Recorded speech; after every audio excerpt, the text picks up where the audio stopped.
할렐루야. 네, 감사합니다. 지난번에 그 오은 칼럼하고 이렇게 또 귀하게 말씀을 전할 수 있게 되신 걸 감사를 드립니다. 오늘 마태복음 13장 13절 말씀 가지고 깨달음이라는 제목을 가지고 말씀을 나눌까 합니다. 사실 저도 여기 계신 분 모든 분에게 제가 보면은 참 그 목회를 이렇게 지금까지 또 하나님의 주의 종으로서 달려온 길을 보면 젊은 분보다는 좀 연로하신 분들이 많은 것 같아요. 저도 사실 제가 이제 20대 후반에 일반 대학을 다니고 군대를 갔다 와서 사실 이제 신학교를 가면서 가장 이제 그 아쉬웠던 부분이 조금 일찍 할 걸 이랬었거든요. 조금만 좀 일찍 깨달았더라면. 사실 저는 하나님이 저를 부른 것은 처음 제가 이제 하나님의 응답을 들은 것은 중학교 1학년 수련회 때 사실 하나님 응답을 들었는데, 그때는 뭐 모태신앙인들이 되게 그러듯이 그냥 흘러 그냥 가서 하루하루 보냈지, 어떤 진실한 깨달음이 있었던 건 아니었습니다. 또 고등학교 또 불렀을 때도 마찬가지였고, 또 대학교도 신학보다는 그냥 다른 학문 하고 싶어서 갔다가, 제가 의경으로 있을 때 부르경찰서에서 유치장 선교를 하다가 세 번째 부르심을 받고 이제는 가야 되는 것을 정확히 깨닫고 제대하고 신학대학을 갔습니다. 그래서 막상 이제 20대 막 고등학교 졸업하는 학생들하고 같이 대학을 다닐 때 저는 3학년 편입을 했는데 그들 학생을 보면서 제가 보면서 20대 후반인 제 나이가 아니고 좀 일찍 왔더라면 더 큰일 하지 않았을까. 제 나름대로 교만을 떨었는데, 그러면서 지금 30년을 돌아서 이제 내일 모레 60을 바라보면서, 과연 내가 이렇게 뭘 했을까 하는데, 여기 와서 보고 제가 목회를 30년 보니까, 더 저보다도 어르신들이 더 귀한 일을 맞이하고 있는 걸 보고서, 참 제가 부족함을 다시 한번 느낄 때가 많이 있었습니다. 사람이라는 게 참 깨닫는다는 게 참 굉장히 중요한 건데, 이 깨달음이 없어서 때로는 놓칠 때가 많고, 때로는 그 깨달음 때문에 우리가 귀한 일을 이렇게 하나님께 온전히 봉헌하지 못한 경우들이 많이 있는 걸 보게 됩니다. 요한복음 12장을 보면 명절에 큰 무리가 예수님께서 예루살렘에 들어온다는 것을 보고 그들이 종려하고 가자를 들고서 전부 예수님을 맞이합니다. 그래서 막 부르짖어 외치죠. 호산나 찬송하이다 주의 이름으로 오시는 이 이스라엘 왕이시여 하고 막 외칩니다. 그러나 여러분은 우리가 잘 알듯이 종려하고 가지를 가지고 흔드는 것은 이건 그리스도인의 유대인의 법이 아니죠. 그 당시에 이방인들이 하던 법입니다. 이들이 바라는 것은 뭐냐면 예수님을 지금 바라보면서 예수님이 오는 것을 외치는 것은 다윗 왕 때를 재건하자는 거였습니다. 예수님이 예루살렘에 입성하는 것은 예수님이 이제 들어오셔서 이 세상을 다시 한번 평정하여 다윗 왕국 시대를 만들어줄 거라고 기대하면서 외치는 겁니다. 근데 우리가 조금만 이 사람들이 외치는 유대인들이 구약을 모든 사람들이 아닙니다. 구약을 이미 다 알고 있고 예수님이 예루살렘에 입성한 것에 대해서 스가랴 9장 9절 말씀에 이미 예언한 말씀, 어린 나귀를 타고 들어온다는 것을 이미 알고 있는 말씀인데도 불구하고 그들은 그 말씀을 깨닫지 못했기에 오직 그들의 바램으로만 예수님을 맞이하는 거죠. 그러니 결국은 하나님의 예언과 그들의 유대인의 바램과는 전혀 관계없이 예수님이 지금 예루살렘에 입성하는 현상이 벌어진 거죠. 조금 더 구약 성경을 잘 알고 있는 유대인들이었다면 구약 성경을 정말 깨닫는 그 말씀, 예언서의 말씀대로만 알고 있어서 그 말씀대로만 그들이 예수님을 바라봤다면 예루살렘에 입성한 예수님을 종종 가져가면서 그렇게 외치지는 않았을 것입니다. 마태복음 15장에 보면 명절이 되면 백성이 요구하는 대로 죄수 한 명을 놓아지는 관례대로 예수님과 많은 죄수 중에 한 명을 놓아주기를 빌라도가 외칩니다. 많은 사람들은 예수님이 놓아져야 된다고 전하려면 다 그렇게 인정합니다. 그런데 이 유대인들은 그렇게 인정을 하지 않았던 것 같아요. 말씀을 쭉 보면 빌라도가 9절에 이렇게 얘기합니다. 너희는 내가 유대인의 왕을 너희에게 놓아주기를 원하느냐? 라고 묻자 10절 보면 대제사장들이 무리를 충동하여 도리어 바라바를 놓아달라라고 합니다. 빌라도는 예수님한테도 아무런 죄를 찾지를 못했어요.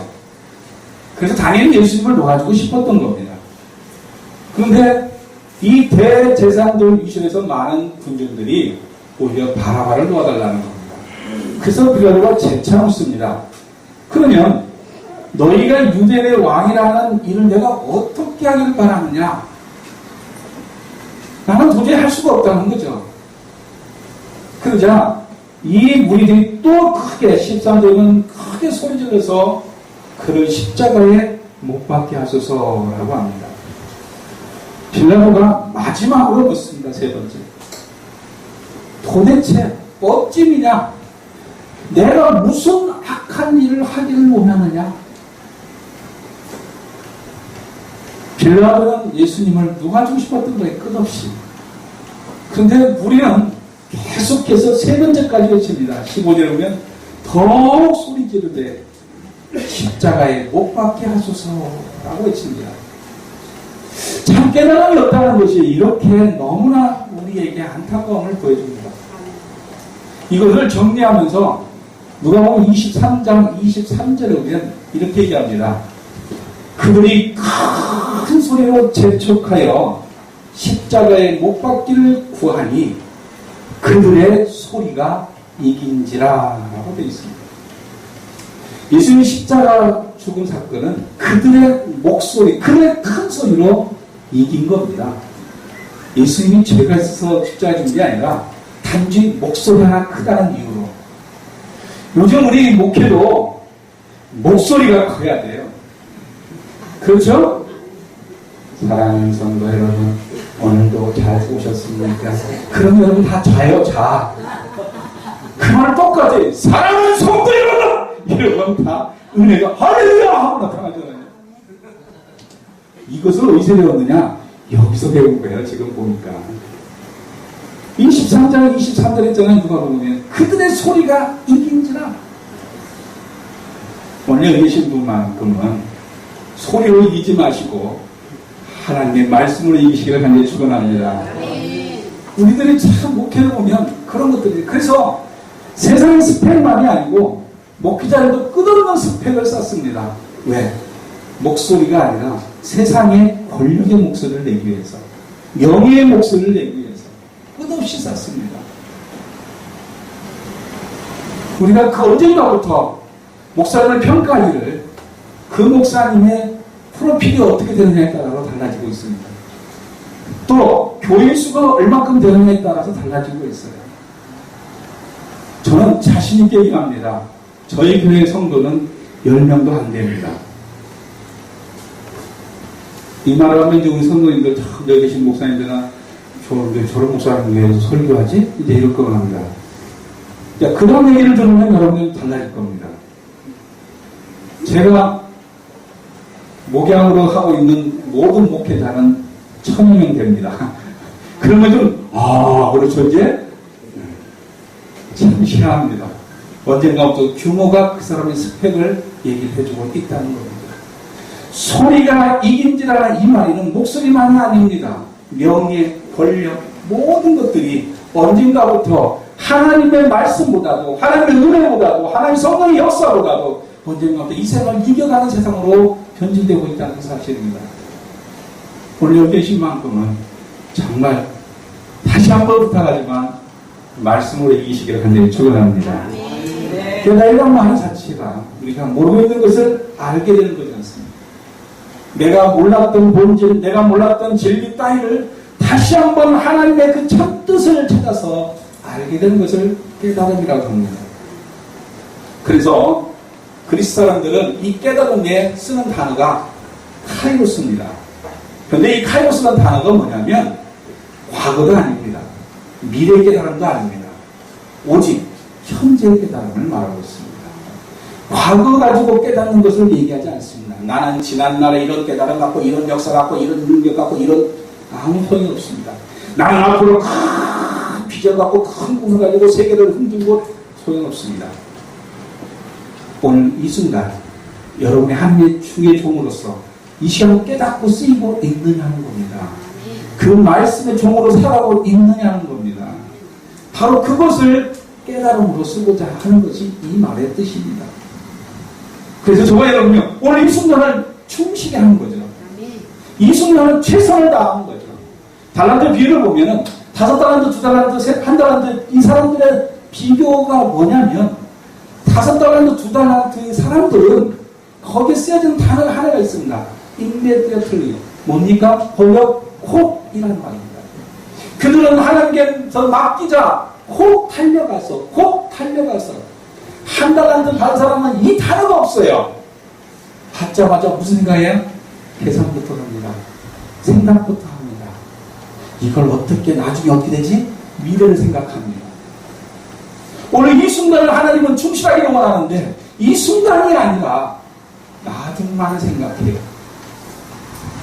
그러니 하나님 우리에게만 하고 하는데 이 순간을 착하고 충성된 종아라고 합니다. 오늘 우리가 깨달는다는 것을 자꾸 너무 미래적으로 말하지 마시고 오늘 이 순간 현실적으로 말할 수 있기를 간절히 축원합니다. 많은 사람들이 깨닫기를 위해서 노력합니다. 그래서 깨닫는 일이 중요해요. 그런데 가끔 이 깨달음이 때로는 악용되는 경우도 있어요. 여러분 깨달음에 대해서 가장 많이 쓰는 이단 종파들이지 않습니까? 여러분 다 알듯이 골로새 1장 6절 말씀을 가지고 이단 종교들이 얘기하지 않습니까? 우리는 예수를 믿음으로 구원받는다는데 그 사람들이 골로새 1장 6절 말씀 갖고 깨달은 날이 그날이 구원받은 날이다 하고 깨달아야 된다고 뭐라다가 막 열심히 성경 공부 시켜가지고 그렇죠? 부모들도 막 다 버리고 이런 일이 벌어지고 있잖아요. 골로새 1장 6절 말씀을 다 아시잖아요. 구원의 말이 아니라 깨달은 순간부터 구원의 삶의 열매 맺는 삶을 살아간다는 얘기죠. 근데 그걸 그렇게 악용을 하죠. 그래서 깨달음이란 참 중요한데 이렇게 악용되는 경우도 있어요. 그러나 오늘 우리 하나님이 우리에게 말하고자 하는 깨달음은 하나님의 종의 신분의 깨달음이 가장 우선이라고 생각을 합니다. 내가 하나님의 제자인가? 내가 하나님의 종인가? 내가 하나님의 종의 제자로서 정말 이 순간을 최선을 다하고 있는 것인가? 하는 그 순간을 우리 하나님이 깨닫기를 원합니다. 예수님이 제자들을 데리고 다니면서 끝없이 가르칩니다. 3년 동안 가르칩니다.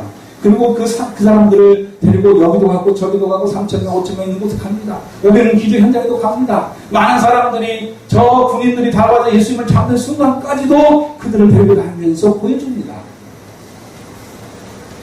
군인들이 예수님을 잡으러 왔을 때 군중들이 예수님 잡혀갈 걸 놓고 다 떠납니다. 그런데 예수님은 그들에게는 관심이 별로 없었던 것 같아요. 사실 성경에 보면 그들이 다 떠나가도 예수님이 중요한 것은 제자들에게 있었습니다. 그래서 제자들에게 뭐라고 하냐면 너희도 가려느냐라고 했습니다. 너희도 가려느냐. 그러면 우리가 잘 알죠. 세상 사람들이 예수님이 막 기적을 베푸고 이적을 베푸고 놀라운 능력을 나타내니까 여러 말로 예수님을 표현합니다. 걸으면 세례요한, 걸으면 엘리야 이렇게 표현합니다. 근데 예수님은 거기에 별로 관심이 없어요. 중요한 것은 내가 가르치는 이 제자들아 너희는 나를 누가 생각하느냐. 거기서 유명한 말이 산생됐지 않습니까? 베드로의 신앙 고백. 주는 그리스도의 살아가신 하나님의 아들입니다. 너희도 가려느냐? 너희는 나를 누구라 하느냐? 끝없이 예수님이 말씀하는 것은 제자들에게 포커스다. 우리들이 오늘 이 순간이 깨달아져야 될 것은 모르겠습니다. 여러분은 어떤 꿈을 갖고 있는지 모르지만 저는 그런 고백을 하고 싶어 합니다. 수많은 사람들을 하나님 곁으로 전도하고 인도하는 것보다도 오늘 이 순간 내가 최선에서 제자 하나를 낳는데 최선을 다하고 싶다는 사실입니다. 예수님도 그랬잖아요. 부활하셔가지고 40일 동안 이 세상에 있으면서 그 가장 귀한 시간 정말 이 세상의 대역사를 바꿀 수 있는 부활의 그 놀라운 역사의 그 순간 40일 동안 예수님이 했던 일이 뭡니까? 여러분 3,000명을 찾아갔었나요? 5,000명을 찾아갔었나요? 아닙니다. 자기로 인해서 자기에서 도망가 있는 제자들, 자기로 인해서 포기하고 저 낙향에 있는 베드로, 나를 믿지 못하고 의심하고 있는 도마를 향해서 자기의 제자들 12명을 찾아갔다는 사실입니다. 그들에게 힘을 주고 그들에게 용기를 주고 그들이 다시 한번 깨달아서 지난날에 깨닫지 못해서 3년 동안 다니며 깨닫지 못했던 것을 다시 한번 깨달아서 너희는 내 제자가 되어주기를 원했던 겁니다. 예수님은 3,000명을 변화시키는 것보다 더 중요한 것은 12명이 이 세상에 하나님의 말씀으로 온전히 세워진 것이 더 중요했다는 것이에요. 그들이 세워진다면, 그들만 올바로 깨닫고 그들만 올바로 하나님 앞에 세워진다면 이 세상에 3,000명이나 수억의 인구도 변화시킬 수 있다고 예수님은 믿기 때문이었습니다. 실제로 2,000년이 흐른 지금 시간 전 세계 기독교 인구는 21억이라는 숫자가 있습니다. 놀랍지 않습니까? 바로 12명의 깨달음 속에서 시작된 거죠. 예수님이 위대한 하나님이신데 왜 12명 집중했을까요? 오늘 우리에게 주어진 이 현실의 시간을 왜 우리가 더 중요하게 여기라고 할까요? 내일의 3,000명보다 더 중요한 건 오늘의 이 시간 한 사람이 중요하기 때문이었습니다. 이런 자리가 여러분은 놀라운 성령의 역사 마가다락방이 되어지시기를 간절히 축원합니다. 우리가 목회를 하고 우리가 하나님의 선교를 하고 이런 모든 것은 결국 내가 하나님의 제자가 되고자 하는 거 아닙니까? 예수님이 우리에게 마지막으로 지상 대명령했던 너희는 가서 제자를 삼고 오늘 여러분 저와 여러분 제자 되시기를 축원합니다. 제자가 되어서 이 생을 변화시키는 놀라운 변화의 전도자가 되기를 간절히 축원합니다. 기도하겠습니다. 하나님 감사합니다. 우리에게 하나님의 종으로서 세워주는 제자경을 되게 하심을 감사합니다. 이 시간을 충실하게 하여 주옵소서. 이 시간을 깨닫게 하여 주시고 나를 선택하신 하나님을 감사하며 하나님의 종으로서 거듭날 수 있는 저희들이 되게 하여 주옵소서. 감사하며 예수 이름으로 기도하옵나이다. 아멘.